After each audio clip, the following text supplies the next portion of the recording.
Lusot na sa ikatlo at huling pagbasa sa plenaryo ng Kamara ang panukalang nagtutulak ng mandatory insurance coverage para sa mga electrical at telecom line workers. Ang buong detalye, ihahatid naman sa atin ni Julian Buna.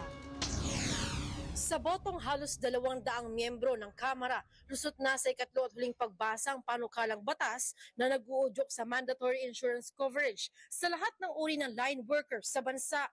Bilang isa sa mga may akda ng panukalang batas, binigyang diin ni House Majority Leader Sandro Marcos ang kahalagahan ng trabaho ng mga ito sa lipunan. Ayon sa kongresista, ang mahalagang trabaho ng mga ito ay isa sa mga rason kung bakit dapat silang mabigyan ng benepisyo at insurance. Pasok sa kategorya ng line workers ang mga empleyadong nakatuon sa pag-aayos, pagkakabit at pagkukumpuni ng mga kable, electrical substations at iba pang electrical equipment at pasilidad, anuman ang maging employment status nito.